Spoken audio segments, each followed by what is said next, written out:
Hey guys, welcome back. ಎಲ್ರಿಗೂ ನಮಸ್ಕಾರ. ವಿಶೇಷವಾಗಿ ಇವತ್ತು ನಮ್ಮ ಸ್ವತಂತ್ರ ಭಾರತದ ಇತಿಹಾಸವನ್ನ ನೋಡಿದಾಗ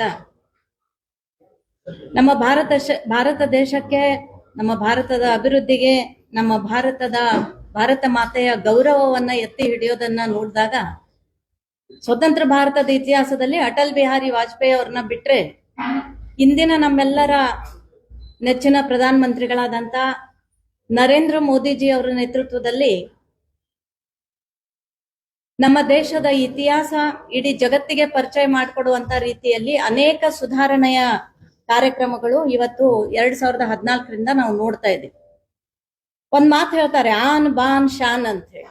ಯಾಕಂದ್ರೆ ಒಂದು ಭಾರತದ ಆನ್ ಬಾನ್ ಶಾನ್ ಅಂತಂದ್ರೆ ನಮ್ಮ ಭಾರತ ಸಮೃದ್ಧಭರಿತವಾದಂತ ಭಾರತ, ಆರ್ಥಿಕ ರೀತಿಯಲ್ಲಿ ಮುಂದೆ ಬಂದಂತ ಭಾರತ, ಅದೇ ರೀತಿಯಾಗಿ ಸಮೃದ್ಧಿಯಲ್ಲಿ, ಸುರಕ್ಷತೆಯಲ್ಲಿ ಮತ್ತು ದೇಶದ ಸುಭದ್ರತೆಯಲ್ಲಿ ಈ ಎಲ್ಲ ಯೋಜನೆಗಳನ್ನ ನೋಡಿದಾಗ ಇವತ್ತು ಯಾವುದೋ ಒಂದು ಕೆಳಮಟ್ಟದ ಆರ್ಥಿಕ ಪರಿಸ್ಥಿತಿಯಲ್ಲಿ ಇರ್ತಕ್ಕಂತ ನಮ್ಮ ಭಾರತ ದೇಶವನ್ನ ಇವತ್ತು ಪ್ರಧಾನಿಗಳ ನೇತೃತ್ವದಲ್ಲಿ ನಮ್ಮ ಕೇಂದ್ರ ಸರ್ಕಾರ ಇವತ್ತು ಆರ್ಥಿಕ ಪರಿಸ್ಥಿತಿಯಲ್ಲಿ ನಮ್ಮ ಭಾರತ ದೇಶವನ್ನ 4-3 ಸ್ಥಾನಕ್ಕೆ ಎತ್ತಿ ಹಿಡಿದಿರುವಂತಹ ಉದಾಹರಣೆಯನ್ನ ನಾವು ನೋಡ್ತಾ ಇದ್ದೇವೆ.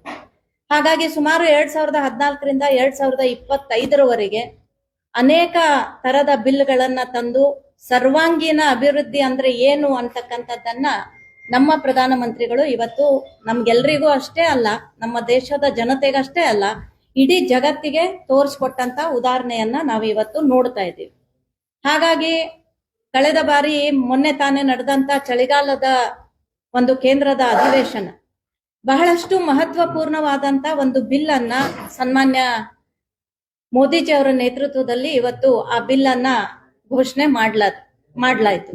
ಅದು ಏನು ಅಂತಂದಾಗ ಮೋದಿಜಿ ಅವರ ಈ ಸರ್ವಾಂಗೀಣ ಅಭಿವೃದ್ಧಿ ಟಾರ್ಗೆಟ್ ಇಟ್ಟಿರುವಂತದ್ದು 2047.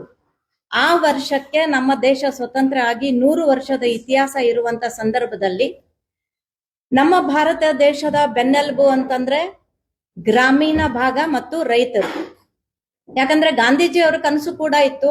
ಗಾಂಧೀಜಿ ಅವರು ಕೂಡ ಹೇಳ್ತಿದ್ರು, ಯಾವ ಅರ್ಥದಲ್ಲಿ, ಯಾವ ಟೈಮಿಗೆ ನಮ್ಮ ಗ್ರಾಮೀಣ ಭಾಗ ಸುಧಾರಣೆ ಆಗ್ತದೋ ಆ ಟೈಮಲ್ಲಿ ನಮ್ಮ ಭಾರತ ದೇಶ ನಿಜವಾದ ಅರ್ಥದಲ್ಲಿ ಒಂದು ಸುಧಾರಣೆ ಹೊಂದಿದ ರೀತಿಯಲ್ಲಿ ಆಗ್ತದೆ ಅಂತಕ್ಕಂಥ ಮಾತನ್ನ ಹೇಳ್ತಿದ್ರು.